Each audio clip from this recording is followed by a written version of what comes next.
thank you for joining us here at Solano College for our first podcast, The Quarter Life Crisis. I'm Lana Johansen, and this is Kayla Bleamel on the Solano College Sports Network. And Kayla's going to tell us some daily announcements.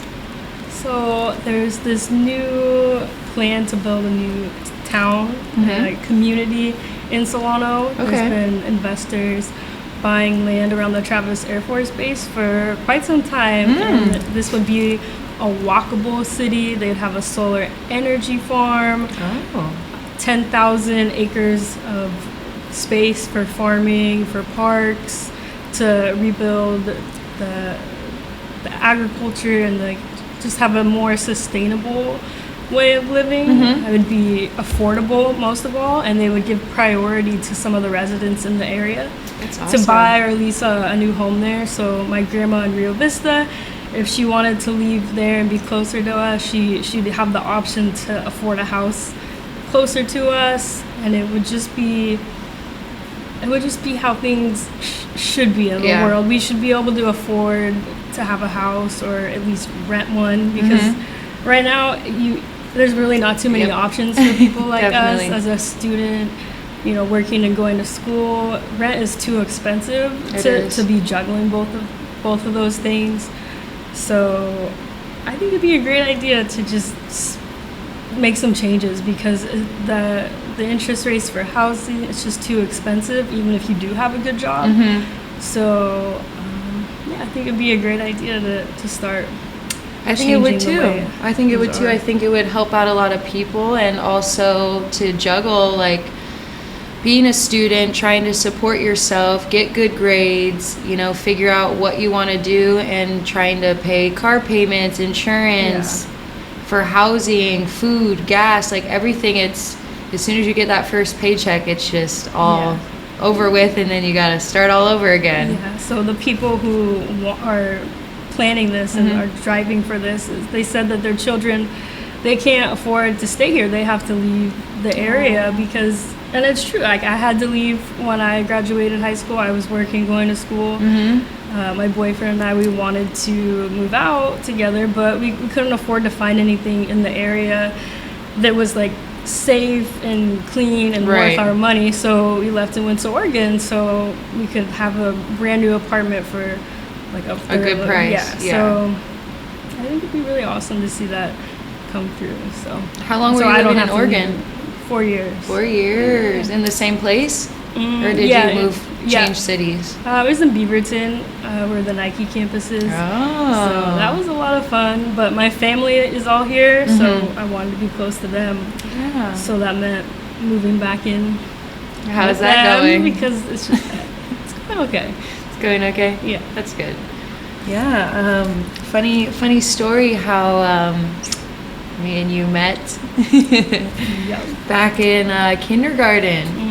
I think our moms definitely set it up, but our moms were really close, and I remember we just hit it off. We were just always getting into mischief, playing, having fun. Do you remember any fun memories from when we were young? Memories. Or something funny? We had so many fun memories. Like when we started a band. Yeah, we started a band. That was fun.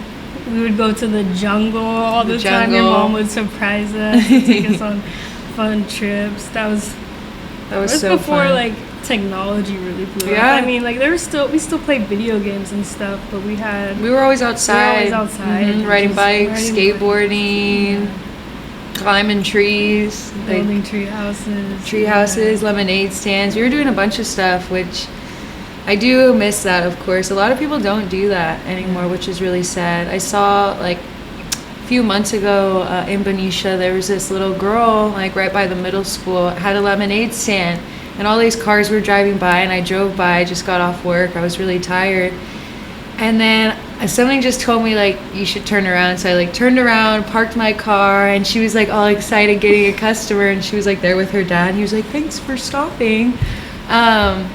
And she gave me a lemonade. She was do you want a cupcake too? I'll give it to you for free. And I was no, it's okay.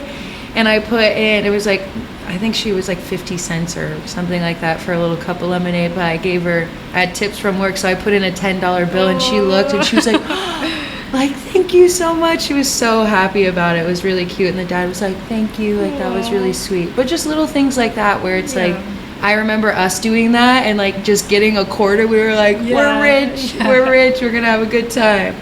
But yeah, it was just it's good to see smiles on kids' faces like that. Doing something so like innocent. It's so touching.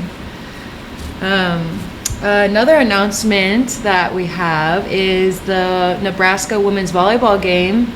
I believe it was about maybe 2 weeks ago, but they had over 92,000 guests come to this event, and they ended up winning. It was a home game, which is crazy, but yeah, they ended up breaking history for how many people to attend a women's sports game. Wow. Which is really cool. Shout out to volleyball. Yeah. You know, we love that. That could be you. I know, right? Nebraska. Yeah. Hello. But is there any sports that you miss playing when you were young? I miss playing probably water polo. Water polo. Yeah. Egg beater.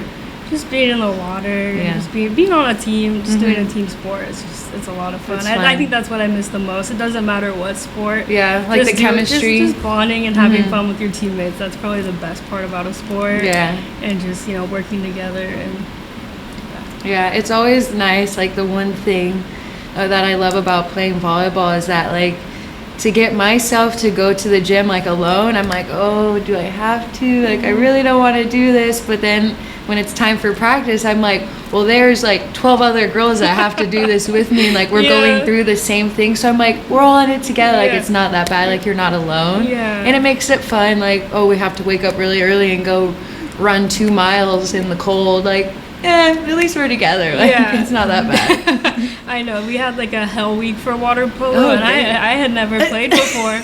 So I had like a basic swimming experience. You did swim, but they had us in we had like sweatsuits on in the water swimming. God. So we had like all of this weight on us. So I had they were my teammates, but they became like my really good friends. They were pulling me out of the pool because it was so hard. I'm like, what did I get myself into? So that was like probably one of my favorite memories, was just like the hell week, how terrible it was. It was such a terrible experience. Like it was hard. I couldn't walk for a week. But, oh my gosh. Like we were all in it together. Yeah. So they were just like pulling me out. Yeah, like pulling me out of the pool and like helping us get through that's it together. Hilarious. So. Yeah, that is fun. I feel like also too like high school sports are definitely a little different in college, because high school it's like everybody's like more friendly, everybody's kind of like doesn't take it too seriously, so it's more just like having fun and giggles. But I feel like as you get older, like especially now, like it's still like that, but it's just more of like a job in a way, where it's like, hey, you have to be here on time and like be ready to perform. Like you can't just be like, oh, like everybody has their off days, but you can't just be like,